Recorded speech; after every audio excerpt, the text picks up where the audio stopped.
By now, we should all be well aware of the fact that whenever we interact with children, there's a chance that we will affect either their personal, social, or moral development.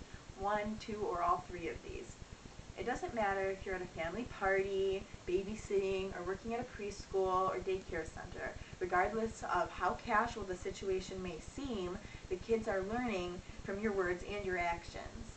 I've been working at the YMCA for 3.5 years now, teaching swim lessons year-round, and I've discovered that even swim lessons contribute to more than physical development. When it comes to personal development, the other swim instructors and I are constantly giving the kids feedback, telling them what they need to work on with a stroke, asking them if they know all of the components of the stroke that they're supposed to be doing, and I make sure to tell the students when they've done a good job and encourage them to try their best with the strokes that they may not like as much. I've heard other instructors say things like, well, that was sloppy, do it again. But even if the kids were swimming sloppily, they don't even know what they need to work on and why they are being punished with swimming more laps. I try to ask the students instead if they think that was their best backstroke or whatever stroke it was they were doing at the time. They know if they were being lazy or not. And I point out things to remember and then ask them to try the stroke again and to try their best this time.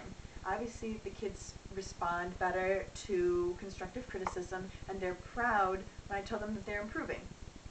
Besides gaining self-esteem from their accomplishments, the students develop socially through the activities such as relays that we might do in some of the higher levels of the swim lessons and games at the end of class such as tag.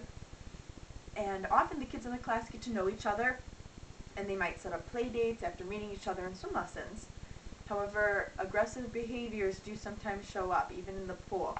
I couldn't videotape my swim lessons today, but there was a 5-year-old boy who kept kicking and splashing the other kids throughout the class. In situations like that, I intervened right away and explained that he can't be kicking the other kids because he might hurt them, and he shouldn't splash them because not everyone is wearing goggles. At that age, they're not really thinking about the effect that their actions have on other kids. I think perspective taking is really the most important thing that a lot of the kids need to work on. I have to ask them how they would feel if someone else kicked them in the head, even if it was just an accident, or if they make it look like just an accident, and how they would feel if someone splashed them, or swam right over them, like a girl did today. I think part of the social development is understanding that not everyone is the same.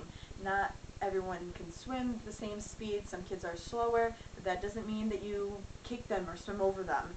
Some kids with disabilities are in the classes, and the kids need to be more patient and understanding. This kind of relates to moral development because the kids pick up on what I say and do. If I show sympathy and acceptance toward the little boy with the muscle disorder, then the kids follow my example. There's a boy with autism in one of my classes, and I have to make sure that the kids understand that he's not swimming the same as them, but that's okay, and that they're all working together on their relay or whatever they're doing at the moment, and that's fine. At the end of each session, we give the kids report cards, and of course it says how they're doing on each of their strokes, but we also have a section called personal growth, and it includes things such as gaining self-confidence, learning safety precautions like not running on the deck, which side of the pool they can dive into, and character development such as showing the core values of the YMCA, which are caring, respect, honesty, and responsibility.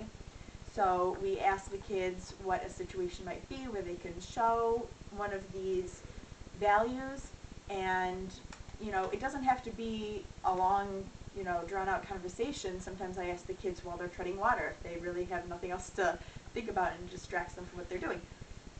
We also, under the personal growth, we have danger recognition, safety advice, and emergency procedures, and those show personal development because they've learned a new skill, how to help get someone out of the pool if they can't get out themselves, and social because they're working together as a team in case of an emergency, and moral because they're helping to save someone's life in some cases. So we always have the kids practice, basic things like a reach and assist, and then they know how to do it. They can tell their parents, and they can feel proud of themselves for doing that. So all in all, the swim lessons are a great example of the different ways that kids develop. They're doing it in classrooms, but they're also doing it at the pool.